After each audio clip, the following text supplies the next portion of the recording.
intents and purposes, it's still a bill.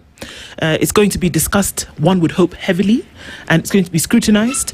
Then it will be legislated on, and depending on what comes out of that, it will become an act, and that then forms the basis of what will happen then with appropriations after that, and how Kenya will spend its money and where it will borrow from in order to then be able to meet what KRA then has a responsibility of collecting, what you're going to borrow from the domestic market, what you're going to borrow from external markets, and essentially how you will run the country. So all of these things are put into the bill, and there's a figure. The big number that we're looking at is 4.7 trillion shillings, the highest yet. And we are then being given insights as to where this money is going to come from. Some of it, like I said, will come from tax. Some of it will come from borrowing, whether that's domestic or external. But hopefully those numbers will be put together. And then we've been told where this money will go.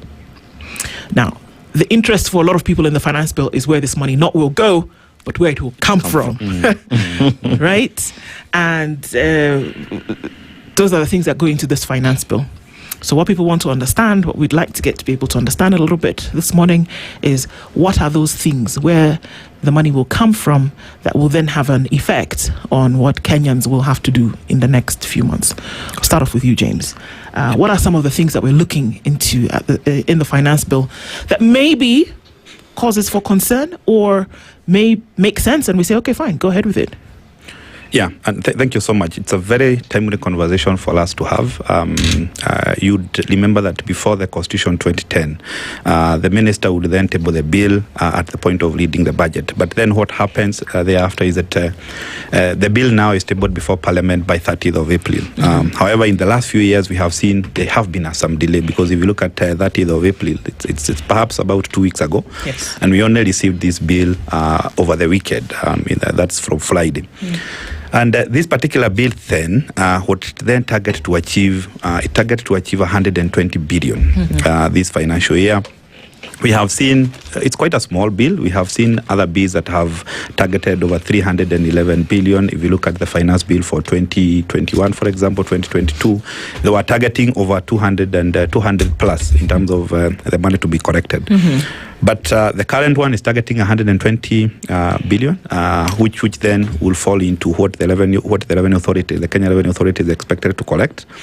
They have been given a target of 2.9, up from 2.7 that they are expected to achieve this financial year. Quite an uphill task, and that tells you if this year they're expected to do 2.7 and the target is now 2.9, that's an upward of 200 billion.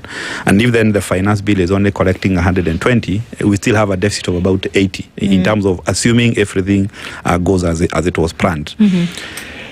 In this finance bill then, you realize that there are several elements that the government is then looking at collecting some taxes. We have had many amnesties that the government have put in place. In the last, I would say, 4 years, we have had almost tax amnesty every year. And last year, the amnesty collected an additional 35 billion. And what amnesty essentially means is that you're being told, come on board, tell us the taxes that you have not paid, and we'll waive the penalties and interest. But pay the tax. Yeah, pay the principal tax, then we'll waive the penalties and interest. And what that does is that it sort of encourage people to come, up front and be able to pay the taxes that are due. And that is one of the key elements that the Finance Bill 2026 is trying to bring on board, to say we are giving you an extension of the amnesty to December 2026 for you to come on board, pay any additional tax that you did not pay, and will be able to waive penalties and interest. And that's actually one of the positive things perhaps I have seen in this finance bill. Just one of those taxpayers that can be happy about, because I'll pay the principal tax, I'll get waive of penalties and interest. It's a good thing.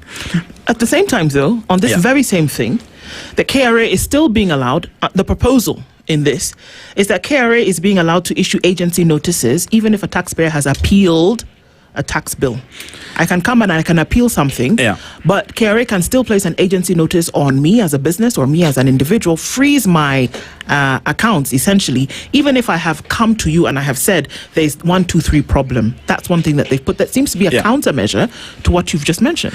And you are right, and that is one of the proposals I think will put conversation with the Parliament to tell them it does not make sense if, for example, you have said that I did not pay tax on 1, 2, 3, which which I disagree with, and perhaps is a principle of the interpretation of law, then I should then be allowed to appeal. And you cannot come and freeze my accounts, because then you are essentially saying I'm guilty and I have not, the courts have not pronounced itself. So perhaps it's one of the proposals that may not at the end go through. Okay. We have seen, for example, if you remember in 2022, they had introduced an aspect that if you are appealing, you have to pay 30%. And that happens in our neighboring countries, Uganda, Tanzania, such that if you have any taxes or ability that the Revenue Authority have raised, you need to pay 30% before then you appeal. And we went against it, and at the end, actually, court said it's unconstitutional, because essentially you are saying this person is guilty. So similarly to this issue of the agency notices, I'm sure that many of the taxpayers will come out and they'll obviously give their views, and members of parliament are definitely likely to listen on this. It's one of those that we do not understand why the National Treasury will go that route, because you are then telling the taxpayers you are actually guilty before you prosecute your matter. Yeah, but maybe also to say in this, apart from the amnesty that I have seen, most of the other things are really counterproductive to what you have just mentioned. Okay. The government is so keen about ESG, for example, conserving our environment. And we have seen deliberate effort by the government to actually conserve environment. But when it comes to the finance bill, such like the Finance 2026, we are seeing things like electric bicycles, which the government should be actually promoting. Now saying we will now be actually levying tax at 16%, exempting them from taxes. Initially, there was zero rated, and what zero rating means is that the person who is producing this particular product can actually be able to claim the input, making that product cheap to the end consumer. When you then make this product exempt, when you are essentially then saying is that the producer of this product cannot be able to claim the input and therefore have to pass that cost to the end consumer, essentially making those products more expensive. Okay. So then it is counterproductive to the argument that the government have had that we are trying to encourage electric bicycles, electric buses, although it's something we have seen in the last 4 years. Every finance bill have had this. Electric bicycles, electric buses, and all these being moved from zero rated to exempt. But finally, after the discussion through the Committee of Finance and National Planning, these things are actually taken back to the zero rating. We don't know whether it's a tactic of the government to try and show that we actually listened to you, and therefore we have amended what you said. Perhaps is one of the reasons. Things like, I think one of the things that have been there every year is the transportation of sugarcane. I don't know what is the appetite about transportation of sugarcane that is not there on transportation of tea and coffee. Every year it is being moved from zero rated to exempt, then back to zero rating every financial year. And therefore, there are many different aspects that are not good for the economy. And one critical one, if you allow me, is the element of money transfer. We want to move to digital economy, and therefore we do not want people to continue carrying cash. You are aware about the Supreme Court ruling that was done just the other day on back, because it's in the public domain, Backrest of Kenya against the Revenue Authority. And the issue was the element of interchange fees. When you go and swipe your card, there's some fees that you are charged, which then goes to the Visa and MasterCard of this world.